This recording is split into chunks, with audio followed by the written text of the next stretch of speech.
할렐루야. 예. 아가서 2장이 끝나고 오늘 드디어 3장으로 넘어갑니다. 1절부터 5절 같이 한번 읽겠습니다. 시작. 내가 밤에 침상에서 마음으로 사랑하는 자를 찾았노라. 찾아도 찾아내지 못하였노라. 이에 내가 일어나서 성 안을 돌아다니며 마음에 사랑하는 자를 거리에서나 큰 길에서 찾으리라 하고 찾으나 만나지 못하였노라. 성 안을 순찰하는 자들을 만나서 묻기를 내 마음으로 사랑하는 자를 너희가 보았느냐 하고 그들을 지나치자마자 마음에 사랑하는 자를 만나서 그를 붙잡고 내 어머니의 집으로 나를 잉태한 이의 방으로 가기까지 놓지 아니하였노라. 예루살렘 딸들아, 내가 노루와 들사슴을 두고 너희에게 부탁한다. 사랑하는 자가 원하기 전에는 흔들지 말고 깨우지 말지니라. 아멘. 우리 공간 안에도 많은 분들이 이 시간 예배하고 있지만 우리 안방에서, 차 안에서, 사무실에서 제한된 상황 속에서 예배하는 여러분들을 축복합니다. 이 시간 예배는 참여하는 겁니다. 예배는 구경도 시청도 아닙니다. 그래서 여러분 베스트 댓글, 감동 댓글을 선정할 겁니다. 내가 받은 은혜는 나누어질 때 배가가 되고 확장될 줄로 믿습니다. 기대합니다. 우리는 지난 주일까지 나의 사랑 내 어여쁜 자야 일어나라 함께 가자. 겨울도 지나고 비도 그쳤고 무화과 나무에 꽃이 피고 포도나무가 향기를 토하는구나. 일어나라 우리 함께 가자. 새로운 시즌에 그의 사랑하는 신부의 손을 잡고 일으키시는 그 하나님의 손길을 우리가 보았어요. 그런데 이 신부가 그 왕의 손을 거절합니다. 새로운 시즌을 열고 신부의 손을 잡고 함께 가자 부르시는 왕의 손을 마다해요. 그 결과가 오늘 3장의 사건입니다. 왕이 새로운 시즌을 이미 새로운 시즌이 왔는데 그 새로운 시즌이 왔다는 걸 모르고 묵은 계절에 주저앉아 있는 신부를 향해서 새로운 시즌이다 우리 함께 가자 하실 때 왕이 산을 넘고 작은 산들을 넘어서 달려왔습니다. 그냥 온 게 아니라 급하게 달려오신 거예요. 신부가 그걸 거절하는 이유가 있습니다. 왕이 달려오는 걸 봤거든요. 근데 왕이 달려올 때 탄탄대로를 달려오는 게 아니라 크고 작은 난관들, 산과 산맥들을 넘어서 그래서 왕이 자기를 이끌고 가려고 하는 어떤 그곳이 어떤 곳인지 아는 거예요. 때로 위기가 있고 산을 넘어야 되고 또 그 작은 산들을 넘어야 된다는 걸 신부가 알았던 겁니다. 그 자신이 없는 거예요. 두려운 겁니다. 그저 낭떠러지 바위 틈 엄밀한 곳에 있는 나의 비둘기야. 그곳이 좋은 거예요. 아직은 어리기만 한 이 신부에게는 그 도전과 모험이 두려움이 됐습니다. 지금까지 시전에는 신부에게 말씀의 입맞춤으로 다가오셨고 지성소 안으로 이끄셔서 더 깊은 교제 안으로 초청하신 주님은 신부를 잔치 자리가 아니라 이젠 부르심의 자리, 전쟁의 자리로 이끄시는 거예요. 사실 왕이 선포한 뉴 시즌은 엔타임이었습니다. 지난주도 우리가 보았습니다마는 무화과 나무 이스라엘이 꽃이 피고 1948년에 그리고 포도나무 이방인들에게 이전에 없었던 부흥의 열매가 맺는 시전, 엔타임 마지막 시전을 왕은 열어놓고 이제 신부를 또 하나의 잔치 자리로 이끄시는 거예요. 많은 사람들이 지금을 코로나 시즌이라고 부르고 어둡고 답답하게 보지만 우리는 이미 새로운 시즌이 왔음을 선포했습니다. 코로나 시즌은 끝났습니다. 자꾸 거기 머물러 있으면 안 됩니다. 원수는요, 하나님이 이미 우리에게 열어놓은 새로운 시즌을 못 보게 해요. 그리고 과거에 자꾸 주저앉아서 그저 편안하고 안전한 안일한 그곳에 묶어두려고 하는 겁니다. 여러분, 새로운 시즌이 왔습니다. 여러분 개인에게도 이미 새로운 시즌이 왔습니다. 우리는 새로운 시즌을 기다리는 자가 아니라 새로운 시즌을 열어가는 자들입니다. 할렐루야. 새로운 부흥을 기대하십시오. 지난 청소년 캠프 때 강사로 오셨던 황성은 목사님이 던진 화두가 있었습니다. 게임 체인저라고 하는 말. 이 단어가 우리 청소년들의 가슴에도 불을 질렀고 그것에 참여했던 모든 예배자들의 가슴에 확 불을 당겼는데 누구보다도 제 가슴에 불을 질렀어요. 그 황 목사님이 소개했던 책 한 권 있습니다. 게임 체인저. 피터 피스크라고 하는 어떤 세계적인 그 컨설턴트, 마케팅 컨설턴트인 피터 피스크가 쓴 이 책을 제가 당장에 서점에 막 주문을 했는데 이미 절판이 됐어요. 그냥 있을 리 없습니다. 큰 책방을 뒤져라. 큰 책방을 뒤져보니까 책이 한 권 나왔어요. 그래서 그 책을 단숨에 읽기 시작했습니다. 야, 여러분 엄청 두껍습니다. 굉장히 두껍고 글씨도 조그만한 책인데 제가 이 책을 읽으면서 제 가슴이 굉장히 뜨거워졌어요. 게임 체인저. 어떤 시장의 판도를 바꾸는 어떤 한 사람, 그 한 사람이 그 공간에 들어가면 갑자기 그 공간의 흐름이 달라지고, 여러분 예배도 마찬가지입니다.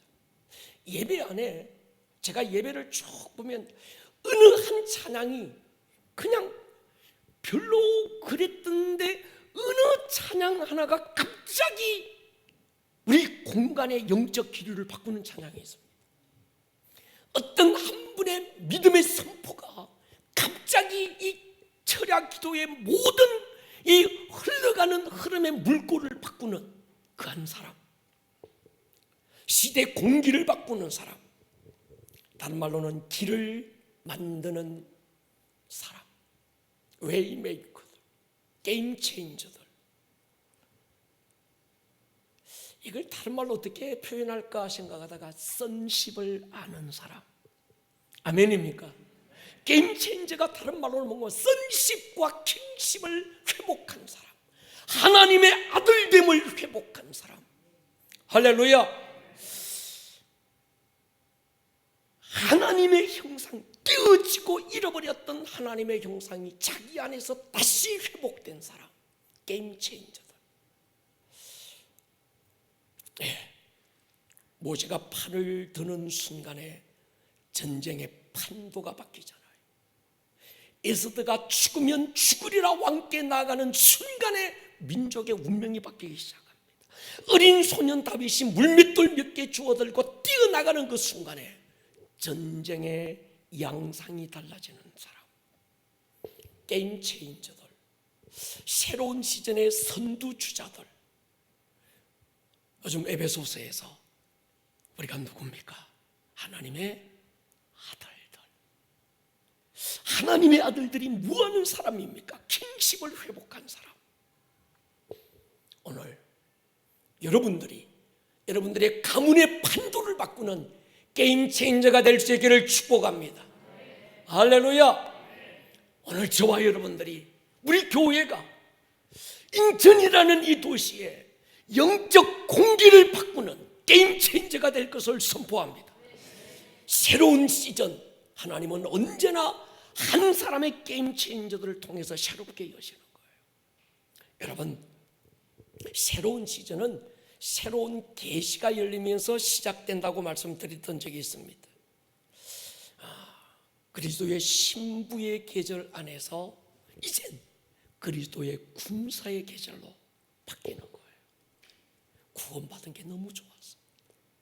왕과의 입맞춤이 너무 좋고 왕의 그 거룩한 지성소 안에서 그분의 임재 안에 사는 게 너무 좋아서 그게 신부의 영성이에요. 근데 어느 날 갑자기 왕이 이젠 주님의 신부를 데리고 전쟁터로 가겠다는 거예요. 시즌이 바뀌었다는 겁니다. 지금 신부에게는 이 시즌이 지금 바뀌고 있는데도 이 바뀌어져 가는 시즌의 흐름을 못 읽고 있는 거예요. 여러분, 이런 사람들이 많습니다. 보세요. 모세 시대, 광야 시대, 그 시즌이 끝나고 가나안 정복의 시즌이 시작됐을 때 하나님은 여호수아에게 모세 시대에 없었던 영성을 요구해요. 모세 시대의 영성이 뭘까요? 순종의 영성입니다. 가자 하면 가고, 구름 기둥 불 기둥이 스탑하면 스탑하고, 그 구름 기둥이 불 기둥이 출발하기 전까지는 그냥 그대로 있는 거예요. 그런데 여호수아 시즌은 달랐습니다. 여호수아 시즌은 도전과 모험의 영성, 돌파의 영성이 필요했던 거예요. 지금 요단강가에서 불안과 두려움에 사로잡혀서 새로운 시즌으로 가기를 두려워하고 있는 여호수아, 하나님은 말씀해요. 강하고 담대해라. 두려워하거나 놀라지 마라. 내가 모세와 함께 있었던 것 같이 또 너와 함께 있을 것이다. 내가 너를 떠나지 아니하며 버리지 않을 것이다. 할렐루야. 여러분, 그렇습니다. 우리가 주님께 드릴 수 있는 게 뭘까? 지금 이 시즌에 하나님이 우리에게 요구하시는 시즌이 뭘까? 뭔 영성을 요구하실까? 두 가지입니다. 확신과 도전입니다. 일을 계획하시는 분도 그분이고 그 일을 이루시는 분도 그분인 줄 믿습니다. 우리에게 가장 필요한 건 하나님이 나와 함께 하신다는 확신, 그리고 그가 내 앞서 길을 여신다고 하는 도전, 모험이 필요합니다. 기도의 응답은 도전과 확신에서 얻게 됩니다. 많은 사람들이 기도하는데도 응답받지 못하는 이유, 확신과 도전이 없는 거예요. 하나님의 기도의 응답은 믿음을 가지고 도전할 때 그 응답이 눈으로 보여지는 줄로 믿습니다. 지금 낭떠러지 바위 밑 안전한 곳에 숨어있는 신부에게 주님은 손을 내밀고 계세요. 일어나라, 함께 가자. 할렐루야. 한 번 더 고함 질러야 합니다. 일어나라, 함께 가자. 유튜브에 참여하는 여러분, 아멘입니까? 일어나라! 급하게 달려와서 일어나라, 함께 가자.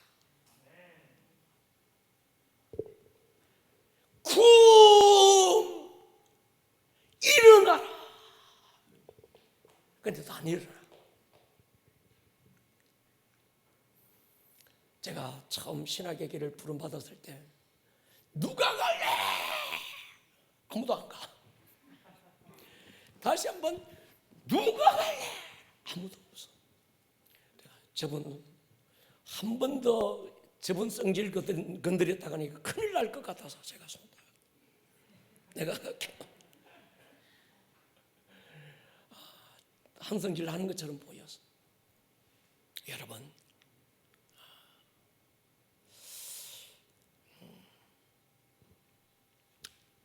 지금이 좋아요. 근데 좋음에 머물면 좋음이 좋음으로 남지 않습니다. 좋음을 넘어 어디로? 위대함으로 가자. 할렐루야. 좋음을 뛰어넘지 못하면 좋음은 절대로 좋음으로 그냥 있지 않습니다. 좋음이 위대함으로 가야 합니다. 모험과 도전, 이걸 결단하지 못하는 사람은 위대함으로 가지 못합니다. 신부가 좋음에 머물고 싶은 거예요.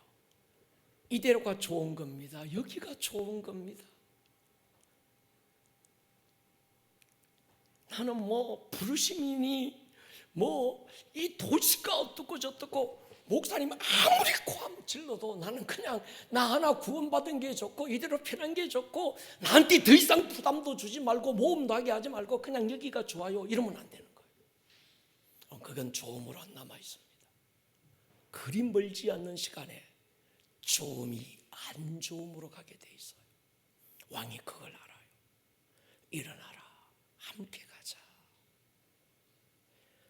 그 왕의 손길을 뿌리쳤던 신부에게 어느 날 돌아보니까 구원의 기쁨이 사라져버렸어요.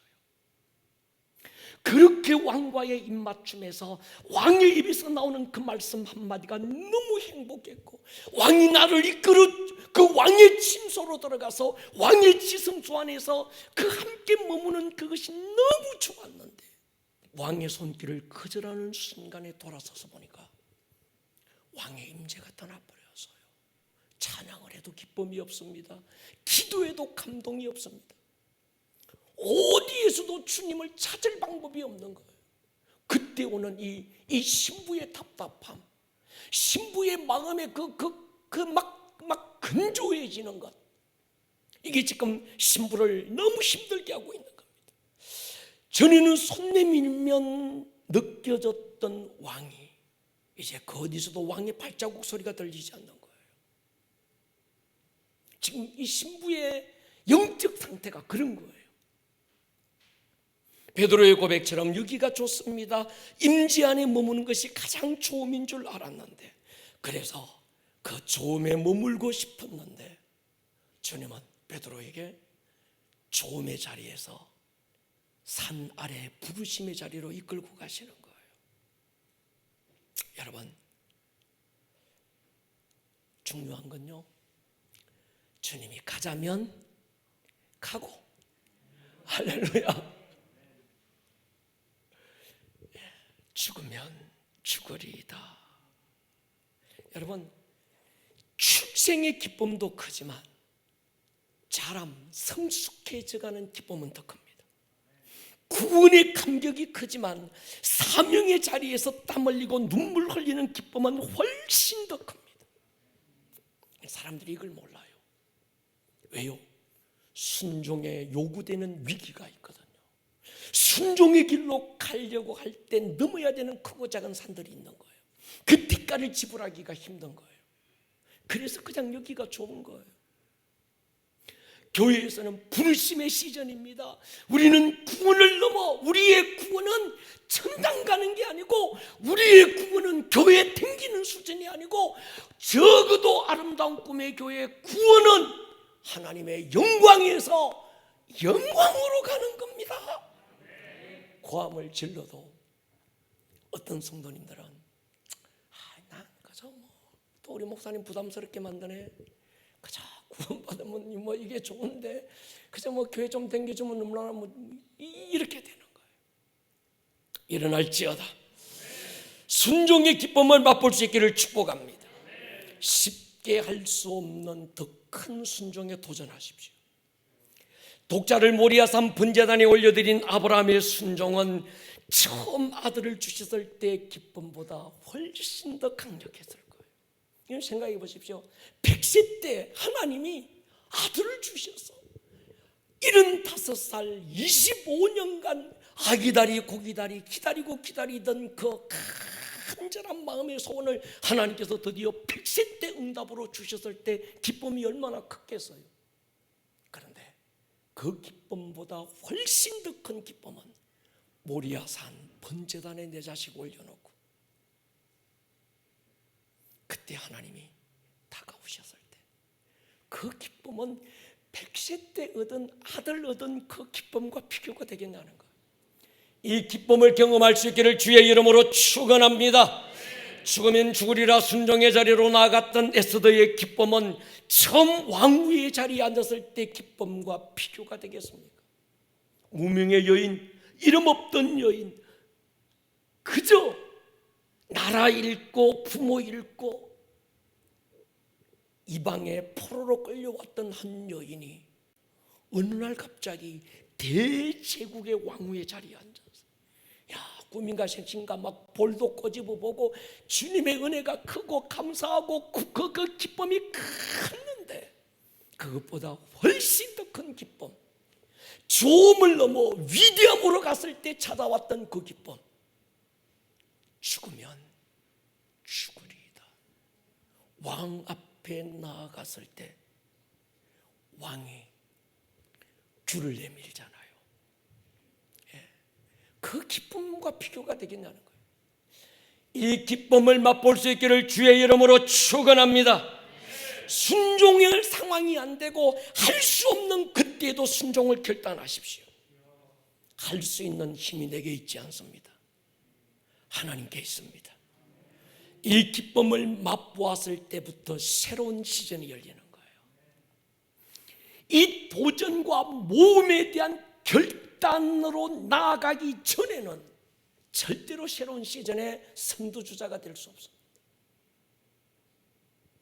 그저 여기가 좋고 이대로가 좋고, 그 사람에게는 여러분 새로운 시즌이 뭔지를 몰라요. 이 시즌 하나님께서 우리 아름다운 꿈의 교회에게, 그리고 우리 모든 성도님들에게 요구하는 가장 분명한 한 가지는 확신과 도전입니다. 할렐루야. 이 두 가지 여러분 새기셔야 합니다. 확신과 도전. 하나님이 나와 함께 하신다는 확신, 그가 내 앞서 길을 연다는 믿음의 도전, 이 두 가지가 중요합니다. 신부가 자신의 영적 상태를 이렇게 고백해요. 3장 1절 보십시오. 내가 밤에 침상에서 마음으로 사랑하는 자를 찾았노라. 어디서 찾았어요? 침상 안에서. 근데 찾아도 찾지 못했다. 아무리 사랑하는 자를 찾아도 보이지 않고 느껴지지 않습니다. 여러분, 우리가 그럴 때 있어요. 내 사랑하는 자, 그 주님을 찾아도 기도의 자리에 앉았고 예배의 자리에 앉았고 예배팀 앞에 서서 함께 하나님을 예배하지만 내 가슴은 냉랭하고 싸늘하게 식어진 채 감격도 기쁨도 없을 때가 있는 거예요. 하나님 무릎 꿇으셔야 돼요. 하나님, 내가 뭘 순종하지 못했을까요? 내게 무엇이 두려웠을까요? 염려거리들 과연 할 수 있을까? 내게 찾아오는 모든 어떤 부담과 모든 어떤 이런 위기들, 이것들 때문에 주님의 손길에 순종하지 못했던 사건들 빨리 찾으셔야 합니다. 여러분, 하나님의 임재는 365일 누리는 사람은 없습니다.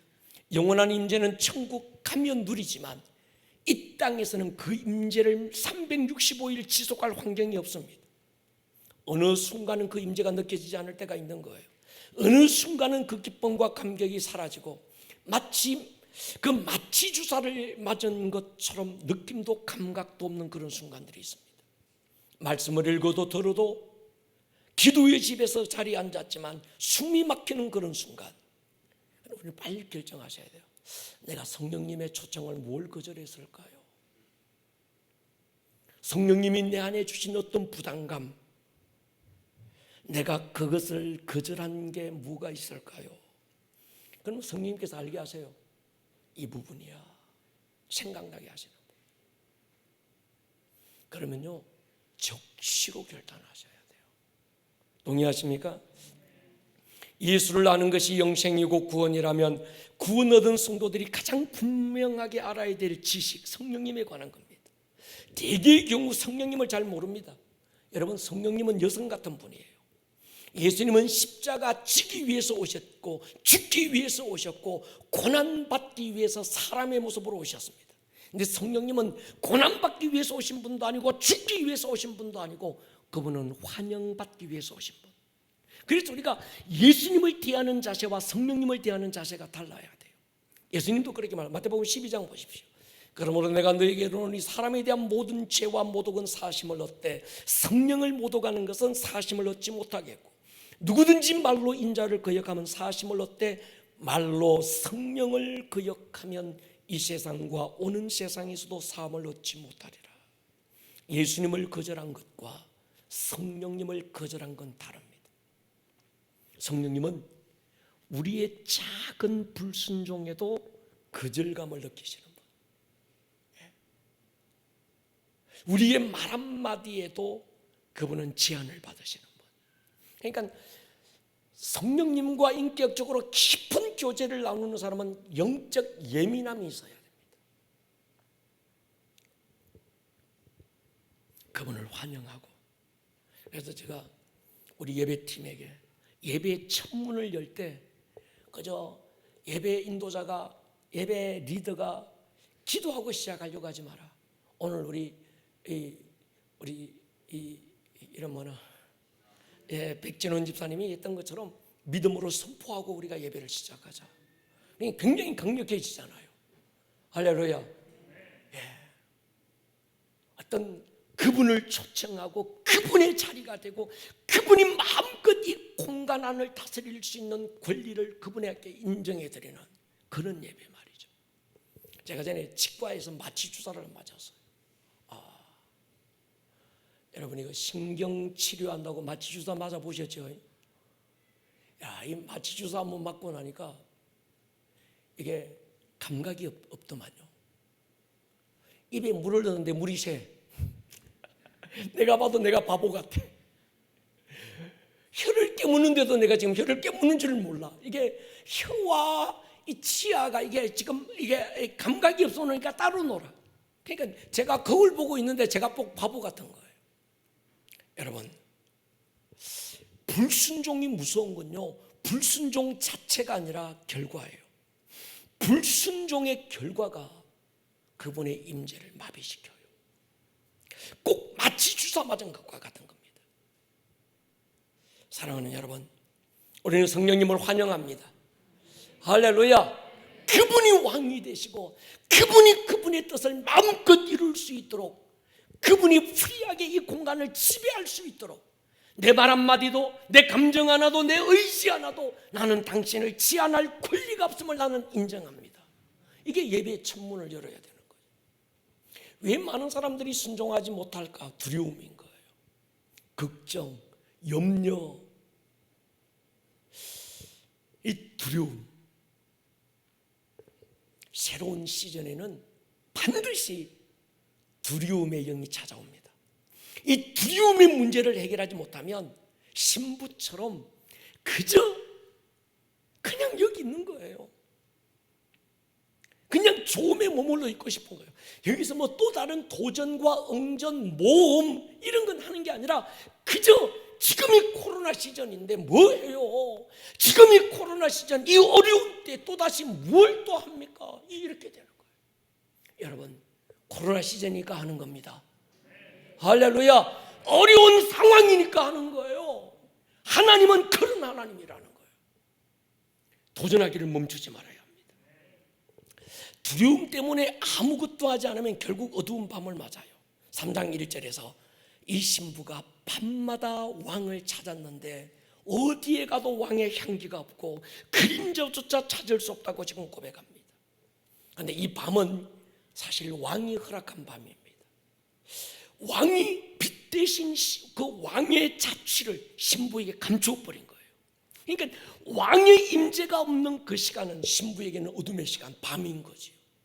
밝은 대낮인데도 왕의 임재가 떠나버리고 나니까 이 신부에게는 모든 대낮이 어두운 한밤중이 되어버린 거예요.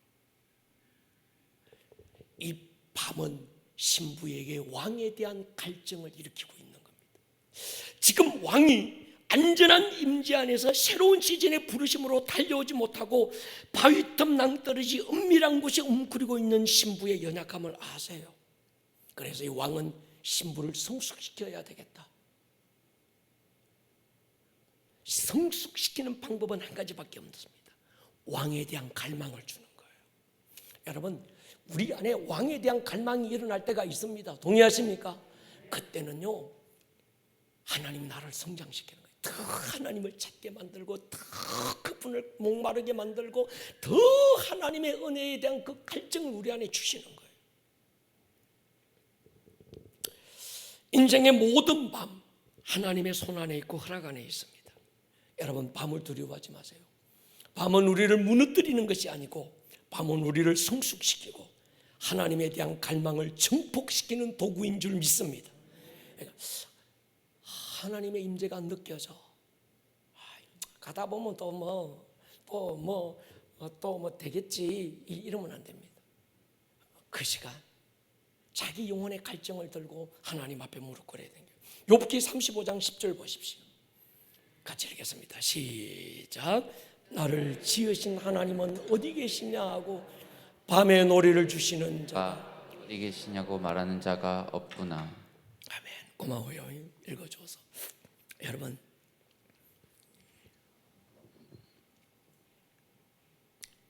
밤에 노래를 주시는 분, 하나님은 모든 인생의 밤에 노래를 주시는 분. 여러분, 하나님 보이지 않습니까? 찬양에도 말씀 읽고 들어도 아무런 감동이 없습니까? 답답하지요. 하나님이 자기를 감춰버려서요. 이유가 있습니다. 작은 불순종. 그렇다고 주님이 아주 숨어버린 건 아닙니다. 우리 안에 갈망을 증폭시키고. 할렐루야. 여러분, 우리가 영적 밤을 만났을 때 해야 될 일이 있습니다. 갈망이라고 하는 거예요. 다윗처럼 주의 얼굴을 숨기지 말아 주십시오. 내 영혼이, 내 육체가 살아계신 하나님을 앙모하나이다. 동의하십니까? 두 가지 밤이 있습니다. 하나는 재정의 밤, 하나는 관계의 밤입니다. 하나는 물질의 문제고 하나는 사람의 문제죠. 되게 많은 인생의 밤들이 두 가지에 속합니다. 물질적인 어려움이 찾아오고 어느 날 사람과의 관계가 깨어지고 얽히고 설키기 시작합니다. 이런 때는요, 그 문제 해결하려고 사람 찾아다니고 그 문제 해결하려고 돈 쫓아다니고 그럴 때는 실타래에 엉키듯 자꾸 엉킵니다. 복잡해지죠. 우리가 해야 될 일이 뭘까요? 주님 손에 올려드리고 나는 주님을 바라보는 거예요. 그럼 주님 깨닫게 하십니다. 히브리 12장 보십시오. 무릇 징계가 당시에는 즐거워 보이지 않고 슬퍼 보이나 후에 그로 말미암아 연단받은 자들은 의와 평강의 열매를 맺느니라. 신부가 잠시 어떤 인간적인 안일함에 주저앉았지만 그런데 이 신부가 왕이 의도한 대로 다시 힘을 얻기 시작해요. 새로운 시즌으로 이끄시는 주님의 부르심에도 자신만의 안전지대를 벗어나지 못하고 낭떠러지 바위 틈에 웅크리고 있던 이 신부가 그 침상을 뛰어나오기 시작합니다. 그리고 길거리 광장으로 쫓아가요. 2절 보십시오. 이에 내가 일어나서 성 안을 돌아다니며 마음에 사랑하는 자를 거리에서나 큰 길에서나 찾으리라고 찾으나 만나지 못했다.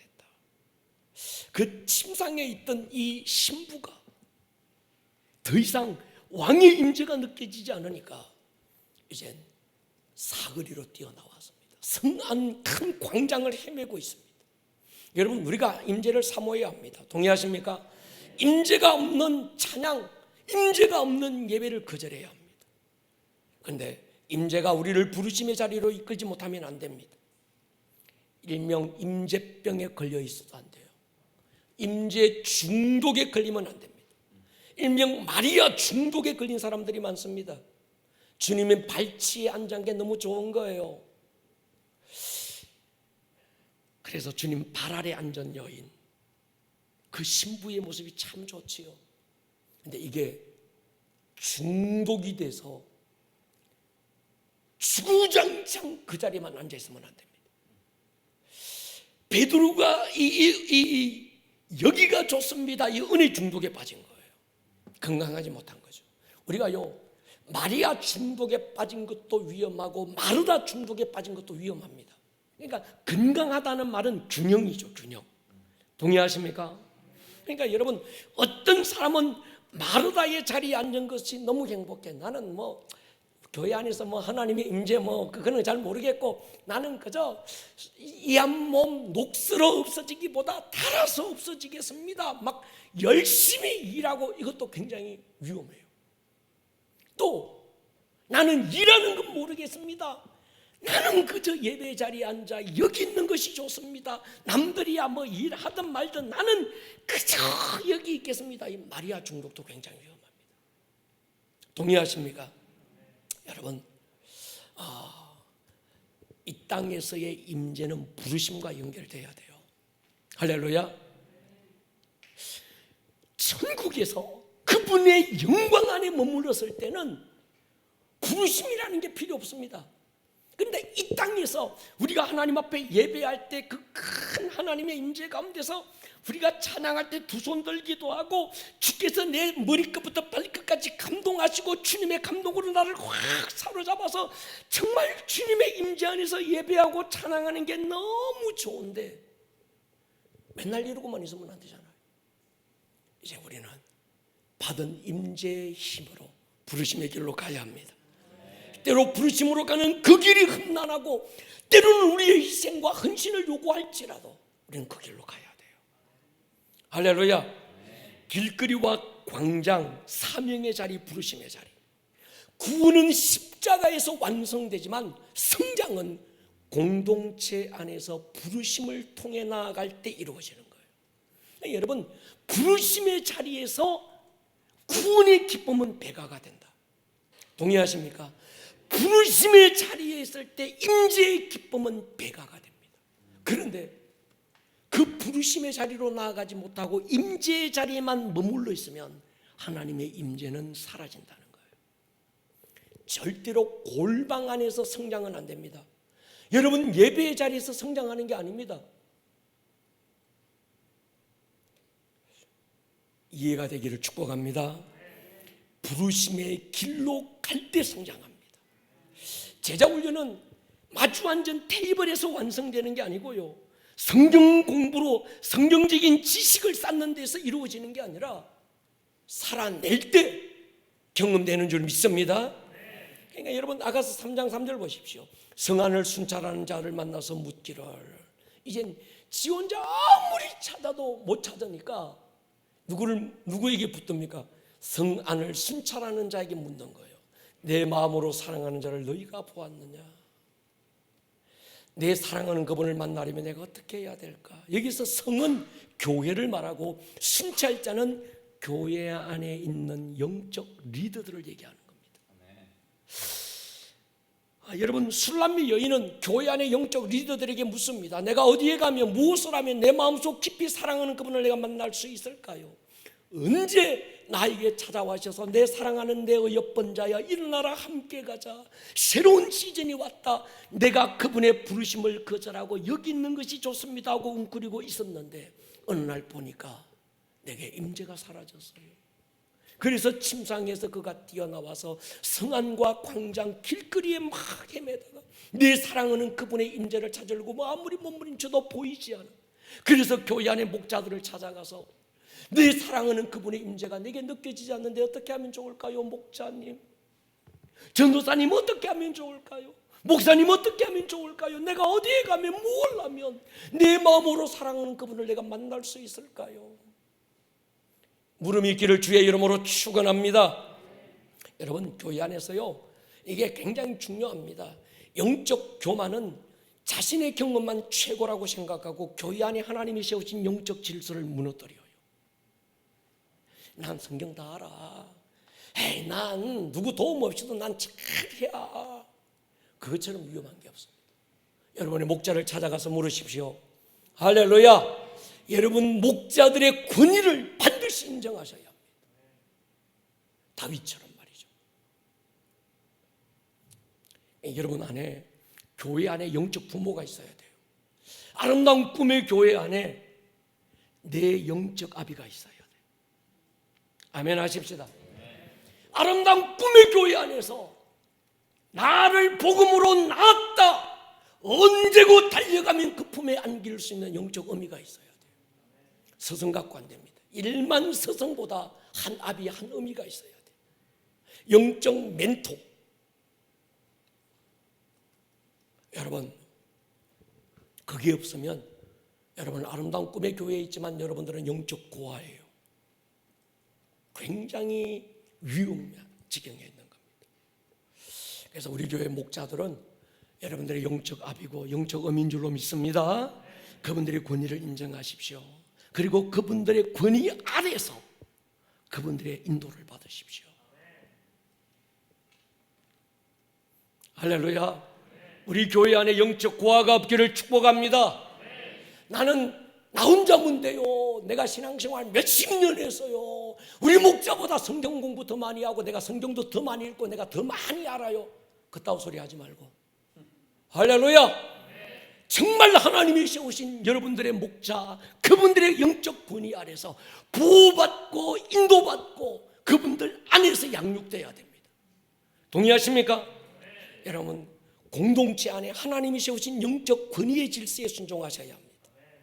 그래야 내 영혼이 유익이 돼요.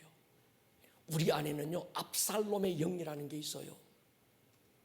아비의 권위를 인정하지 않는, 영적 아비의 권위를 인정하지 않는, 영적 어미의 권위를 인정하고 싶지 않는 이 압살롬의 영들이 우리 안에 다 있어요. 그런데 이것들을 깨지 못하면, 이것들을 끊어내지 못하면 성장이 안 돼요. 할렐루야. 저는 그런 분들 많이 봤습니다. 내가 성경 제일 많이 알고, 우리 목자, 누가 뭐라고 하면 우리 목자 성경도 몰라. 모르긴 뭘 몰라. 네가 더 몰라. 이 압살롬의 영이 자기를 지배하는지를 몰라요.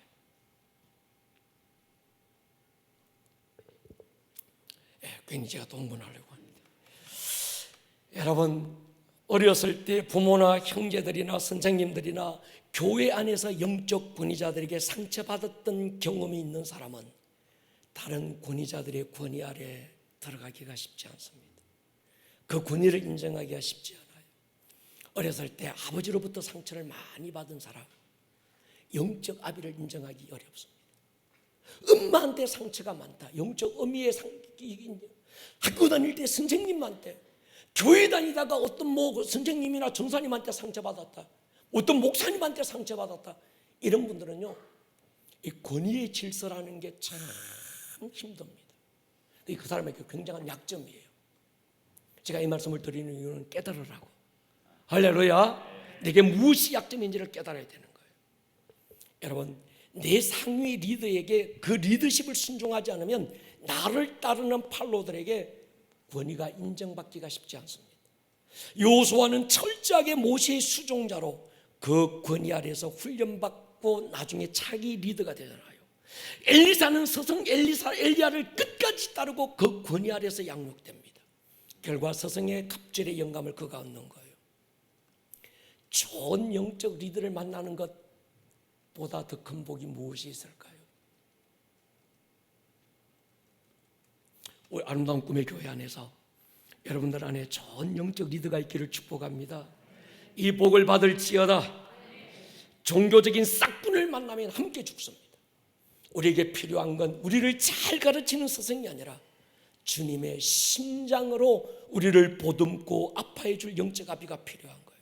고린도 교회 보십시오. 4장에 보면요, 그리스도 안에서 1만 스승이 있어되 아비는 많지 아니하니 그리스도 예수 안에서 내가 복음으로서 너희를 낳았다. 스승과 아비의 차이. 스승은 잘 가르치고 좋은 지식을 전달해 줄 수 있지만 책임 안 집니다. 지금 이 시대는 스승이 필요한 시대가 아니죠. 아비의 심장을 가진 한 사람, 아비가 필요한 거죠. 여러분, 교회 안에서 제가 늘 얘기하는 게 그럽니다. 자꾸 가르치려고 하지 마라. 근데 자꾸 가르치려고 그래요. 제가 목자분들에게 늘 그래요. 가르치려고 하지 마십시오. 성경 가르치려고 하지 마십시오. 그건 내가 가르칠게. 당신들은 가르칠 사람이 아니고 스승이 아니고 아비고 어미예요. 할렐루야. 정말 눈물로 끌어안고 녹여내고 그래서 복음으로 내가 너를 낳았소 하여 들렸던 것은 아비고 어미지. 자꾸 뭐 가르치고 이건 틀려서 저건 맞아 지적질하려고도 하지 말라는 거예요. 근데 잘못 배워놓으면요, 교회 안에서 지적질하는 재미로 사는 사람이 있어요. 우리 교회에 없지만 나는 지적질한다, 고로 존재한다, 나는 지적질한다, 고로 나는 행복을 느낀다, 이런 사람이 있는 거예요. 여러분, 교회 안에서 지적질하지 말지어다. 가르치려고도 하지 마십시오. 같이 울어주세요. 할렐루야. 좋은 의미 아비. 여러분, 교회 안에 영적 리더가 중요한 건 리더가 경험한 그 이상을 줄 수도 없고 데리고 갈 수도 없습니다. 하나님을 만난 분명한 경험을 가진 리더. 할렐루야. 그래서 우리 교회가 여러분 행복한 교회인 줄 믿습니다. 우리 교회 여러분 목자들 보십시오. 우리 교회 부목사님, 전사님들 보십시오. 정말 이분들은 성령으로 거듭난 분명한 경험이 있고, 할렐루야, 여러분들을 좋은 영적 현장으로 이끌고 갈 수 있는 준비된 분들입니다. 제가 보장해요. 우리 장로님들, 우리 권사님들 그런 분들이죠. 여러분, 세상은 밥 사는 놈이 리더예요. 제가 우리 애들한테 그랬어요. 친구 만나거든 무조건 밥 사라. 밥 사는 놈이 리더다.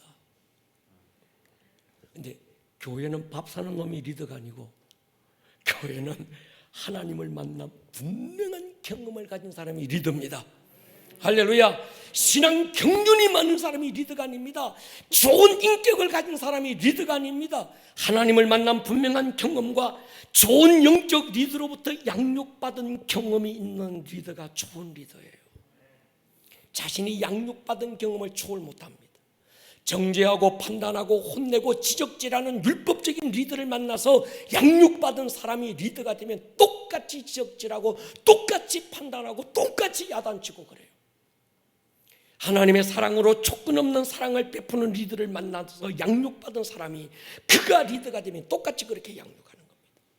바울이 디모데를 고린도 교회 리더십으로 세운 이유가 여기 있습니다. 디모데는 바울로부터 내가 너를 낳았다라는 이 경험이 있는 거예요. 양육받은 경험이 있는 거예요.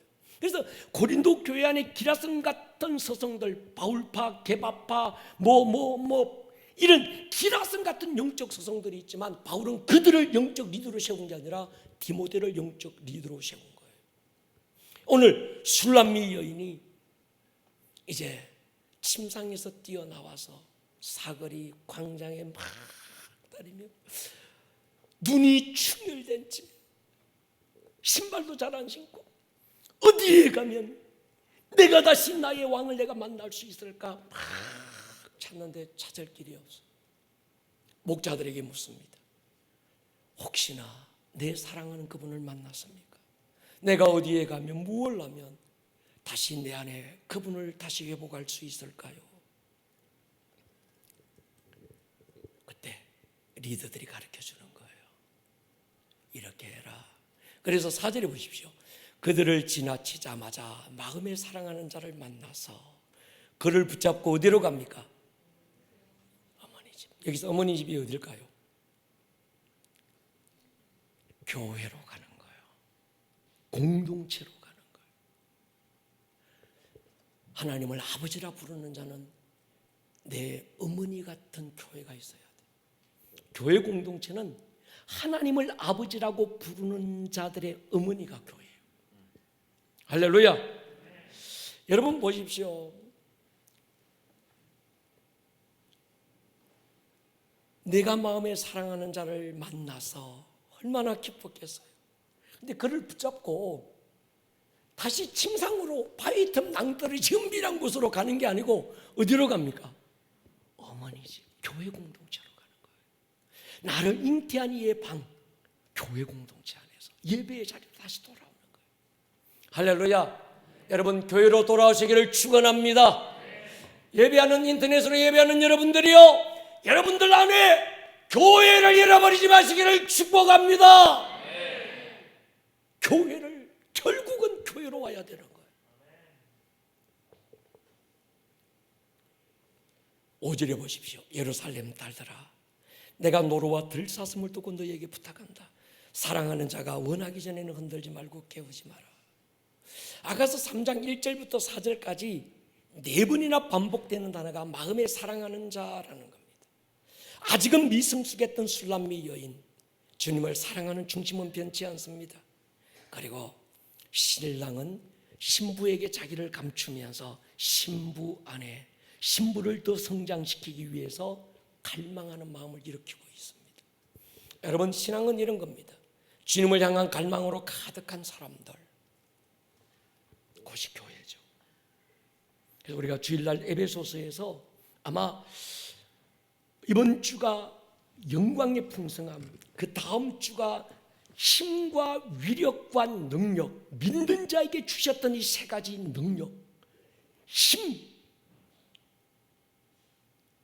권세, 위력, 권세, 그 다음에 파워라고 하는 능력, 이 세 가지 얘기하고 그 다음에 넘어가서 바로 이젠 교회를 얘기하는 거예요. 새로운 시전, 교회에 대한 시전이죠. 여러분, 오늘도 예배 자리에 오기 전에 이제 돌이 지났는데도 이놈의 코로나 때문에 돌잔치를 못했던 우리 아이들, 지금 저 위에 있는데 이 아이들 리더와 또 상의해서 이거 그냥 가면 안 되겠다, 교회가 축복하자. 이 아이들을 불러서 제가 쭉 간절하게 축복하고 주님의 마음 받아서 이 아이들에게 쏟아놓고 올라왔는데, 여러분, 이게 굉장히 중요한 것 같아요. 아이들 그 예배하는 모습 보면, 오늘 내가 그 자리에서 얘기했습니다. 나는 저 아이들 보면 막 눈물이 나려고 그래, 이뻐서. 우리 오하비에서 우리 라유리가 막 손들고 찬양하고, 우리 청소년들이 막 하나님 앞에서 찬양할 때 두 손 들고 막 찬양하고, 이런 거 보면 막 나는 막 이게 너무 눈부시도록 아름다워서 막 눈물이 나려고. 얼마나 간절하고 얼마나 절박하고, 저 어린 게 뭐 한다고 저렇게 할까. 여러분, 이게 살아있는 거예요. 산 신앙도 있지만 죽은 신앙이 있습니다. 살았다는 이름만 가지고 있지 실상은 죽은 교회들이 너무 많습니다. 밖에 나가서 교회 간판들 안 보십시오. 이름 얼마나 좋은지 모릅니다. 생명나무교회, 임마누엘 교회, 좋은 교회, 아름다운 교회, 하얗단 교회, 뭐 좋은 이름들 다 간판 붙여놓고 십자가 번듯하게 걸어놓고 있는데, 한 사람의 목사로서 아픈 마음이 있어요. 이 코로나 시즌에 살아있는 교회가 얼마나 될까. 가슴이 식어버린 교회, 가슴이 식어버린 신앙인, 하늘에 불이 꺼져버린 교회. 우리 교회만 살았고 다 죽었다, 그런 얘기 아닙니다. 제가 걱정하는 건 다른 교회가 아니라 우리 교회를 걱정하는 거예요. 우리 성도들을 걱정하는 겁니다. 우리 교회는 정말 살아있나? 아름다운 꿈의 교회, 다른 성도들은 몰라라, 내게 맡겨주신 아름다운 꿈의 교회 성도들은 정말 살아있는가? 저는 이게 고민인 거예요. 살아날지어다. 생기야 부러워라. 사망을 당한 자들을 살아나게 만들어.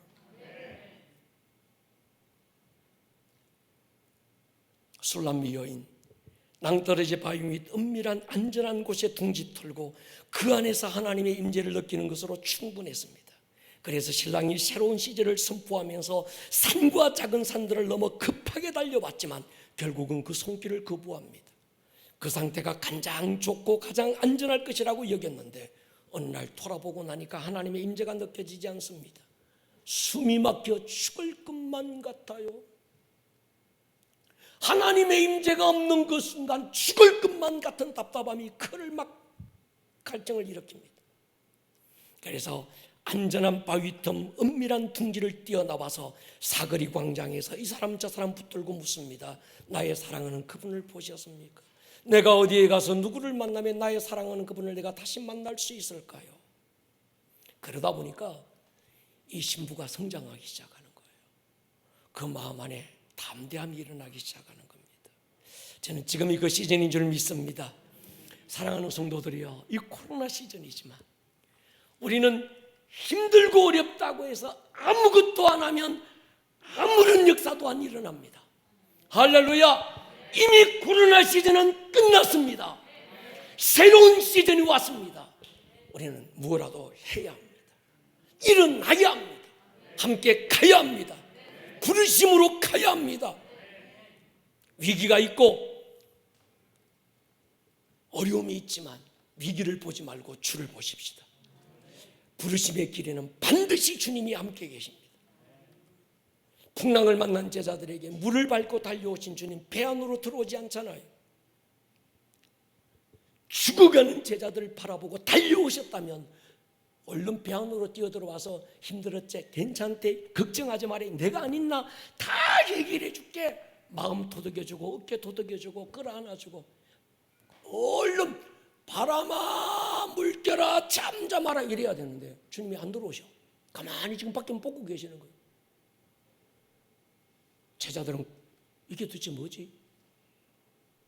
왔으면 해결해 주셔야지 왜 안 들어오실까? 베드로가 주님의 의도를 깨달아요. 나보고 오라고 하는 거구나. 물을 밟고 오라고 부르시는 주님의 손짓이구나. 그래서 뭐라고 그럽니까? 주님이시면 오라고 하십시오. 할렐루야. 주님이 안 오십니까? 우리가 가면 됩니다. 할렐루야. 주님이 안 오거든 오라는 부르심의 손짓입니다. 동의하십니까? 베드로야 온나. 주님 바라보고 안전한 배 밖으로 베드로가 뛰어나온 거예요. 그 순간에 두려움이 사라져버리는 거예요. 근데 이 베드로가 주님만 보고 물결을 보니까 물에 빠졌다는 거죠. 여기 술람미 여인의 태도, 붙잡고 놓지 아니하였노라. 이 말이 신랑을 붙들고는 절대 안 놓을 거야. 그리고 신랑과 함께 어디 갑니까? 교회로 가는 거예요. 어머니의 방으로 가는 거예요. 교회로 가는 거예요. 할렐루야. 여러분, 임재는 값싼 상류가 아닙니다. 치러야 될 대가가 있어요. 동의하십니까? 오늘 우리가 눈여겨보아야 될 것, 왕의 침실 안에 있던 술람미 여인이 다시 만난 주님을 붙들고 달려간 곳, 내 어머니의 집, 나를 잉태한 이의 방, 내가 처음 은혜 받은 곳, 내가 처음 주님을 만난 자리 교회지요. 술람미 여인은 혼자 바위 밑 낭떠러지 은밀한 곳, 그 둥지 안에 머물던 이 술람미 여인이 교회 공동체 안으로 들어옵니다. 그리고 공동체 안에서 교회의 부르심에 연합해서 함께 부르심의 길로 달려가는 거예요. 여러분, 예배의 자리에서 임재를 느끼는 것도 중요하지만 사역의 현장에서 임재를 경험하고, 할렐루야, 공동체 안에서 그 임재의 경험을 나눌 수 있는 수준, 나의 주님이 아니라 우리의 주님, 나의 아버지가 아니라 우리의 아버지. 여러분, 신앙의 성숙은 기도원에서 기도하다가 이루어지는 게 아닙니다. 신앙의 성숙은 교회 공동체 안에서 여러 지체들과 함께하면서 이루어지는 거예요. 아멘 해야 합니다. 요즘 제가 에베소서를 공부하다가 하나님이 교회에 대한 새로운 눈을 열어주시면서 제가 막 혼자서 막 환호성을 지르다가 이거 미친놈도 아니고 혼자서 막 야단 벚꽃통을 틉니다. 와, 이게 교회네. 이게 교회네. 아들됨을 회복한, 선십과 킹십을 회복한, 그리스도를 머리로 하고 선십과 킹십을 회복한 자들이 모여 또 하나의 한 사람을 만든 곳, 그곳이 교회구나. 할렐루야. 그러니까 새로운 눈이, 우리가 앞으로 기대해 보십시오. 굉장한 교회 눈이 여러분에게 열릴 겁니다. 여러분, 교회 안에서 주고받은 상처 있을 수 있습니다. 예. 아름다운 꿈의 교회 안 왔으면 이런 상처도 안 받았을 텐데, 아름다운 꿈의 교회에 왔기 때문에 주고받은 상처도 있지만, 그러나 공동체 안에서 여러분은 성장할 수 있고, 할렐루야, 공동체 안에서 한 부르심으로 갈 수 있고, 마디를 통해서 연합하여 성장해가는 그런 곳이 교회입니다. 기대하십시다. 할렐루야. 여러분, 꼭 제가 말씀을 드리고 싶어요. 교회 안에서는 권위의 질서에 순종하십시오. 여러분들의 목자를 귀히 여기고 그들과 함께 공동체 안에 뛰어들어오십시오. 목장 안으로 뛰어드시고 교회 안으로 뛰어들어오십시오. 코로나 때문에 못 가는데요, 와도 괜찮다. 자가격리 키트 다 하고 온나? 할렐루야. 여러분, 그래야 내가 살아요. 내가 성장합니다. 혼자서는 절대로 신앙 성장이 없습니다. 나는 기도원에서 사자바위 위에서 40일 금식하다가 불 받았네, 불 받은 것하고 성장은 다른 겁니다. 한순간 꺼질 수 있는 게 그겁니다. 불 받는 것도 중요합니다. 틀렸다는 얘기가 아닙니다. 더 중요한 게 있습니다. 공동체 안에서 부딪히고, 할렐루야, 깎이고 다듬어지고 그러면서 성장해 가야 하는 거예요. 이게 술람미 여인을 향한 주님의 계획이었던 거예요. 우리 그렇게 하십시다. 할렐루야. 우리 그렇게 교회 안에서 성장해 가시기를 축복합니다. 목장 안에서 성장하시기를 축복합니다. 부르심의 길로 함께 갈 수 있기를 주의 이름으로 축원합니다. 자리수리 한번 일어서겠습니다. 큰 길을 만드시는 주님, 오늘 우리 앞길에 큰 길을 만드시는 주님을 보십시오. 웨이메이크, 광야의 길을 내시는 하나님, 사막의 강을 내시는 하나님, 새로운 역사, 새로운 부르심으로 이끄시는 주님. 주여, 내가 여기 있습니다. 내가 그 길을 갈 것입니다. 나의 손을 잡고 일으켜 그 길로 달려가 주십시오. 할렐루야, 아멘 하십시다. 주님 도와주십시오. 주 여기 운행하시네, 나 경배, 나 경배. 주 여기 하나님이 큰 길을 왜 만드셨겠습니까? 홈으로 그 길을 여셨을까요?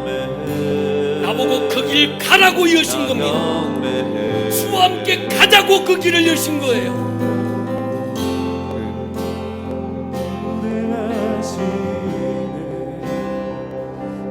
일어나십시오. 금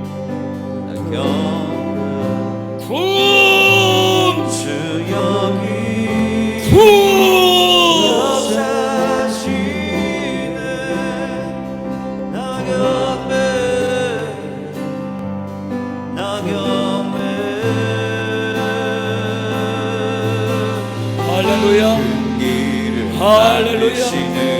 오리스켄드로바 리바리베 디발라야라바 오리켄더라바라바 메네리바 디발라야라바 라산다라바바 디발라야라바바. 어둠 속에 빛이 되시는 그는 나의 하나님. 할렐루야. 일어나라, 함께 가자.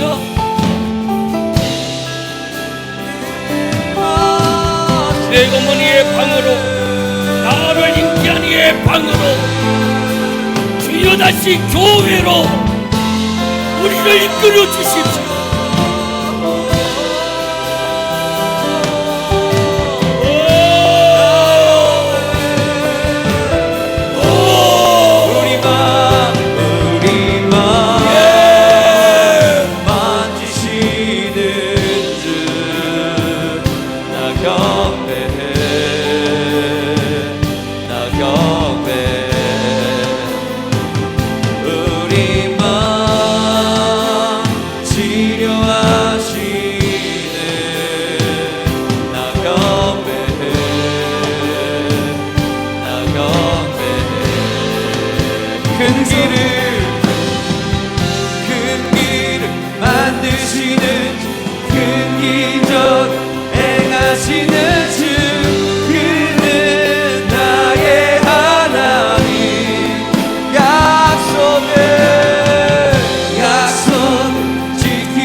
선포하세요.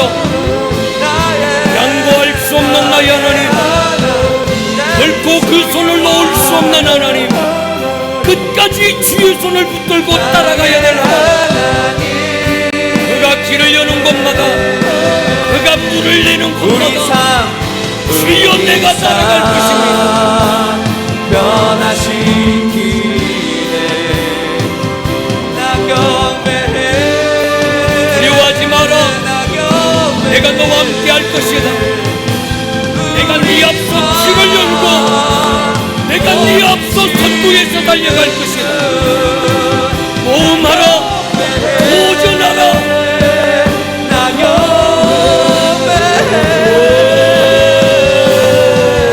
큰 길 만드시는 주, 큰 기적 행하시는 주, 그는 나의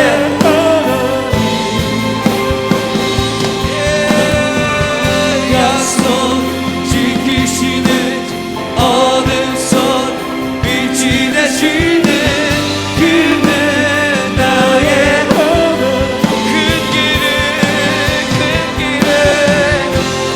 길을 만드시는 주, 큰 기적 행하시는 주, 나의 하나님의 약속은 지키시는 어느 손 빛이 내시는 그는 나의 소유와 나의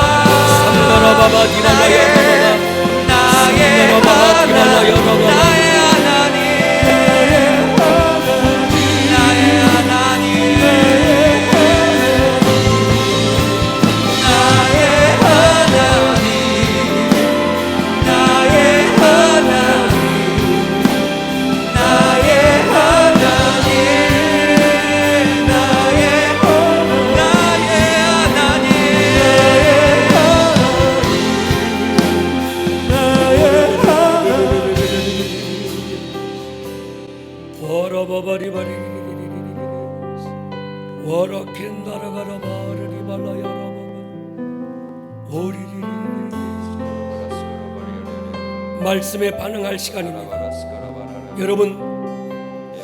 여러분의 영이 반응하셔야 합니다. 말씀은 여러분들 영 안에서 레마가 돼야 되고, 이 시간은 여러분들의 영이신 말씀에 반응해야 합니다.